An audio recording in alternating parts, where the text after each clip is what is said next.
Okay, this video, I'm going to talk about white in watercolor. You'll notice there's no white paint in the watercolor set.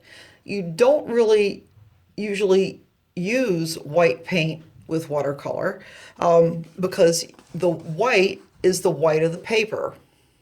Um, if you if you want to have something white in your paper, there's three ways that I know of to accomplish that. So I'll show you those things one at a time.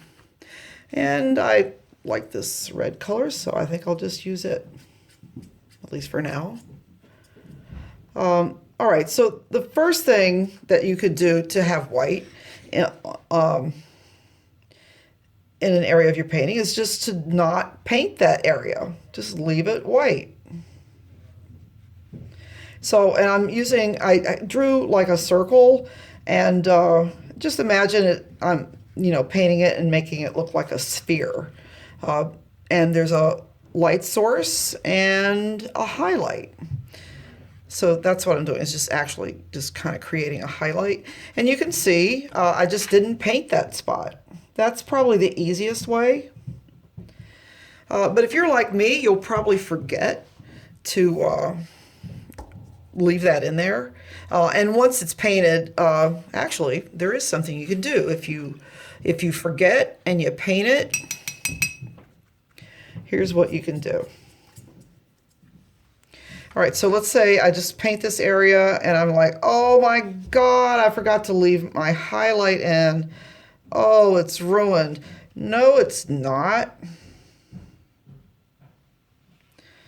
All right, so this paint is wet. I'm just going to quickly absorb my little puddle. Okay, so the paint's wet. I take a piece of toilet paper, whoops, and wrap it around my finger, and I just press really hard right there. It never gets quite back to exactly the white, but it looks a lot lighter. And, a super shiny thing like glass or metal will have a pure white highlight. But most things, the highlight's not really pure white. It might be like a light pink, like on this one. So that's two ways already how to get white in your painting. Now the third thing uses a white crayon. You can use any kind of wax. If you have a white candle at home, it'll do the same thing because a crayon is mostly wax, and wax resists water.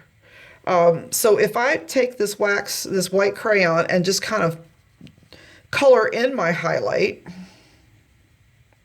now in the center of it, I'm going to press really hard. You can't see what I'm doing. I'm going to press really hard in the center, but around the edges, I'm just going to do a light touch of white. And let's see what that does now when I paint it. And this is good because you could plan this part ahead. If you're forgetful like me, if you are worried you'll forget, or you'll let your paint dry before you have a chance to do lifting. That's called lifting right there. Use a crayon. Now see how where the wax is, the paint just won't stick there.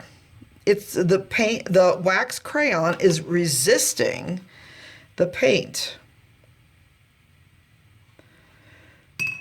And so, there's a highlight.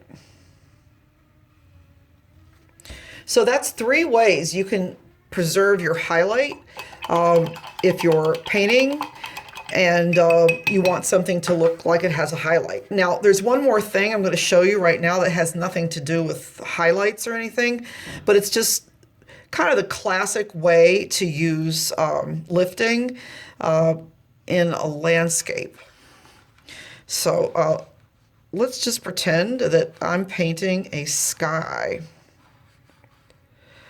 So here's my sky. It's blue, just like many skies are. Not always. So there's my blue sky. I'm going to take the toilet paper and wrap it around my finger again. I don't even have to wrap it around my finger. I can just make like a little wad. And for the clouds, I could just use the tissue. I can vary how hard I press. Again, you're not going to get it perfectly white again, but you know, you can make it look like clouds. As the paint dries, I'm just kind of doing the edges, and it now as it's drying, I'm not able to remove it all anymore. But anyway, yeah, clouds in the sky. How long did that take? 30 seconds? Not even.